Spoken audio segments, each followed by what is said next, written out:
안녕하세요. 직장인TV의 김처장입니다.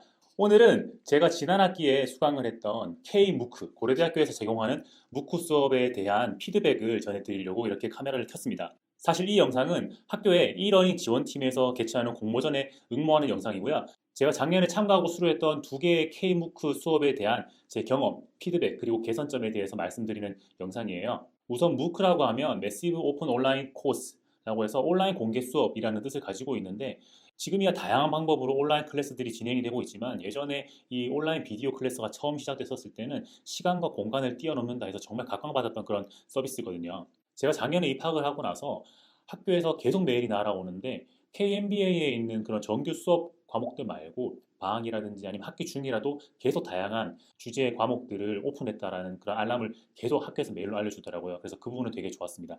학교에서 보내줬던 그 수많은 코र्스들을 일일이 기억은 못하지만, 제가 영상을 찍기 위해서 잠깐 메일을 훑어보고 학교 사이트에 들어가서 확인을 해봤더니 지금도 공개되어 있는 수업이 되게 많더라고요. 수강을 할 수 있는 그 과목의 종류는 되게 스펙트럼이 넓더라. 고려대학교의 무크 수업의 장점이 아닌가라고 생각을 하고, 또 사실 유튜브에도 엄청 많은 영상들이 공개되어 있지만, 그 유튜브라는 게, 저도 유튜브를 하지만 듣는 사람들의 수준을 맞추기가 되게 어렵거든요. 그래서 그냥 이 정도면 무난하게 들을 만해 라는 수준으로밖에 이야기를 못 하는데, 이 K무크 같은 경우에는 듣는 사람들이 이 캠퍼스의 학생들이기 때문에 고려대학교에 들어왔다고 하면 어쨌든 학생들의 수준이 어느 정도는 될 거다라고 가정을 하고, 그러니까 수업의 수준을 세팅을 하고 수업을 진행할 수 있는 그런 맞춤형 교육이 온라인임에도 불구하고 가능하다라는 부분이 또 하나의 장점이 아닐까라고 생각을 해봤습니다. 우선 제가 첫 번째로 수강을 했고 결국 수상으로 마무리되었던 스마트 캠퍼스 데이터 톤에서의 경험을 한번 말씀드려 볼게요. 당시에는 수업 시간이 매주 금요일 12시였어요. 그래서 제가 회사에서 밖에 나갈 시간이 없잖아요, 점심때. 그렇기 때문에 회사의 회의실을 찾아가지고 구석에서 김밥 먹으면서 수업을 들었던 그런 기억이 있고, 교수님도 교수님 방에서 수업을 진행을 했었고, 당시에 저희 회사가 에자일을 도입하기 위해서 엄청난 노력을 들이고 있었던 때였는데, 교수님의 수업 방식과 프로젝트 진행 방법도 에자일과 되게 온라인되어 있었어요. 그렇기 때문에 학생들이 매주 뭔가 과제를 발표를 하고 진척도를 업데이트를 하고 프로젝트를 계속 그렇게 개선시켜 나가고, 사실 피드백이 없으면 프로젝트가 산으로 가는 경우가 되게 많잖아요. 근데 교수님이 매주 실시간에 피드백을 주셨기 때문에 어떤 데이터를 해석하고 데이터를 새로운 각도로 보는 데 있어서 계속 조언을 받았던 거죠. 그렇기 때문에 저희가 우수수상을 받을 수 있지 않았나라는 생각을 해봤습니다. 스마트 캠퍼스 데이터 톤에는 학부생도 참가를 하고 대학원생도 참가를 했기 때문에, 사실 이 사람들이 노는 사람들이 아니라 뭔가를 계속 하는 사람들이잖아요. 시간이 굉장히 타이트했는데 매주 과제를 내고 피드백을 받는 과정에서 성취감이라는 게 계속 쌓여갔다는 게 이 캠퍼스 데이터 톤 진행 방식의 가장 좋았던 점이 아닌가 생각을 해요. 그리고 저 같은 경우에는 스마트 캠퍼스 데이터 톤에 참가하면서 매주 과제를 만들어가고 피드백을 받고 결국에 우수상을 받으면서 성취감을 느꼈던 그게, 그 이후에 제가 미래산업 대국민 시나리오 공모전이라든지 경영전문대학원 경영사례 분석대회에 참석을 해서 각각 장려상과 우수상을 수상할 수 있었던 그런 첫 계기가 되지 않았나 그렇게 생각을 해봅니다. 스마트 캠퍼스 데이터 토론에 참가하면서는 수업 내용이 그냥 이론만 배우고 끝나는 게 아니라 교수님이 잠깐이라도 가르쳐 주셨던 그 내용을 바탕으로 학교에서 실제로 발생하는 데이터들을 분석을 하고, 그 분석한 거는 우리 팀은 이렇게 했는데 다른 팀의 발표를 들어보니까 저 팀은 저런 식으로 활용을 했네 라는 그 피드백, 자극을 매주 받을 수 있었다는 점이 지금 생각해보면 되게 좋았던 것 같아요. 우리가 만들어내고 고민하는 게 실제적으로 학교에 영향을 줄 수 있겠다, 우리의 영향력이 실제가 될 수 있구나라는 그런 게 되게 좋았던 점인 것 같아요. 제가 두 번째로 참가했던 세션은 썸머 프로그래밍 부트캠프였어요. 이때는 지금도 핫하지만 그때도 되게 핫했던 파이썬을 한번 배워보자 였는데, 주 목적은 파이썬으로 웹 크롤링을 하는 걸 만들어보자. 이때는 외부 강사님이 섭외가 됐었어요. 기업 강의를 전문으로 하는 강사님이 섭외가 돼서 수업을 진행을 해서 굉장히 쉬웠고 분명히 첫 시간에 강사님이 되게 쉽게 설명을 해줬거든요. 보통 파이썬으로 뭔가를 만들면 첫 번째로 실험해보는 게 헬로 월드를 프린팅하는 건데, 그것까지는 성공을 하고 그 뒤에부터는 좀 놓치긴 했었어요. 하지만 그 수업을 들으면서 강사님이 처음부터 끝까지 계속 전해주던 그 메시지, 여러분들이 뭔가 새로운 걸 만들려고 하지 마라, 여러분들에게 필요한 건 구글에 다 있다. 그렇기 때문에 뭔가를 만들려고 하는 게 아니라 뭐가 필요해서 내가 지금 뭘 찾아야 되는지 그걸 아는 게 중요하다는 메시지를 계속 던져줬어요. 그래서 제가 비록 파이썬 수업은 들었지만 헬로 월드밖에 프린팅을 못하지만 그 메시지는 되게 좋았고, 두 번째는 이렇게 파이썬이 정말 대부분의 자동화를 해결해 줄 수 있는 시대인데, 이런 시대에 직장인들이 매일 같은 일을 반복하고 있다고 하면 그 사람의 자리는 조만간 위험해질 거다, 이런 메시지도 전해주셨는데 정말 가슴이 서늘했습니다.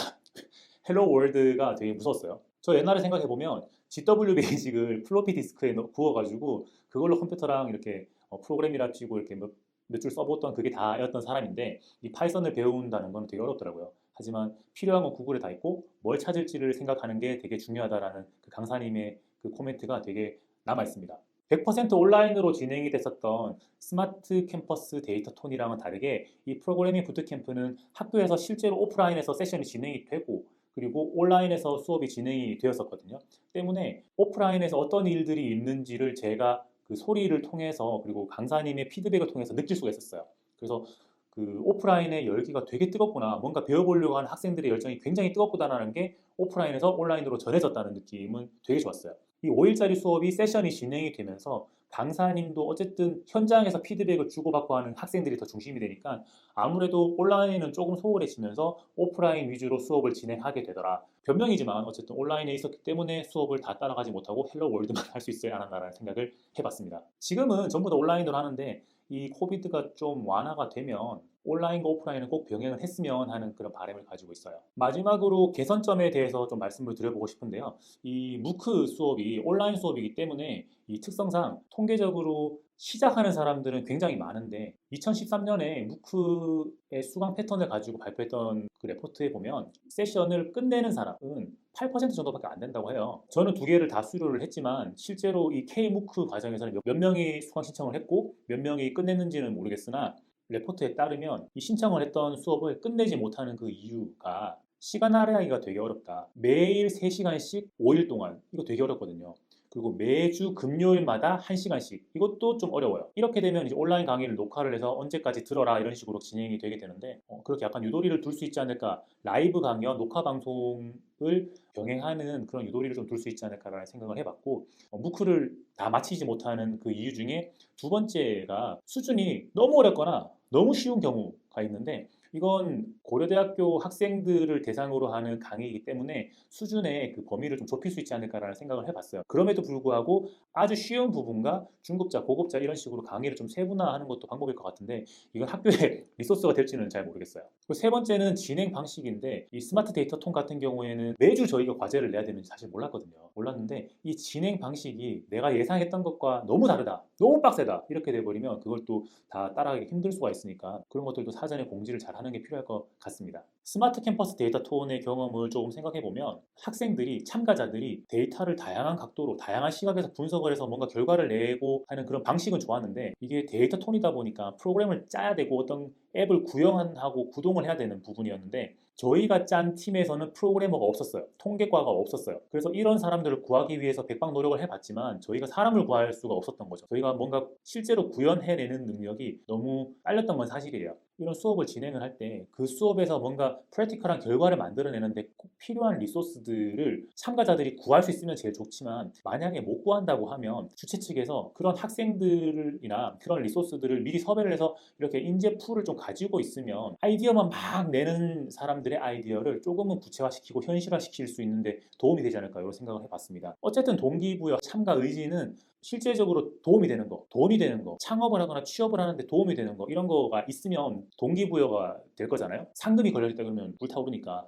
그렇기 때문에 무크 수업을 개설을 할 때 그 수업의 주제와 관련된 기업의 작은 후원이라도 받는다거나 아니면 뭔가 프랙티컬한 결과를 만들어내는데 학생들만으로 어렵다고 하면 그 프로페셔널한 리소스를 그 주최 측에서 당겨와서 풀을 만들어 놓는다고 하면 조금 더 학생들의 동기부여, 의지 이런 거를 강화시키는 데 도움이 될 수 있지 않을까, 그런 생각을 해봤습니다. 제가 작년에 참가했던 두 건의 이 무크 수업은 그 수업 내용이 저한테 조금은 남아있지만 그 남아있는 내용보다 그 경험이 되게 좋았었어요. 그래서 이 온라인이기도 하고 무료이기도 한 이 무크 수업을 더 많은 학생들이 들어보고 그들의 생활, 그들의 삶에 좋은 영향을 받으면 좋겠다라는 생각에 이 영상을 찍으면서 지난 해를 한번 돌아봤습니다. 제가 지금 말씀드린 내용이 이러닝 지원팀에서 더 나은 무크 수업들을 만들어가는 데 도움이 되었으면 좋겠고요. 그래서 수상도 할 수 있으면 더 좋겠습니다. 올해도 21학번이 또 입학을 할 텐데 더 좋은 K무크 수업들을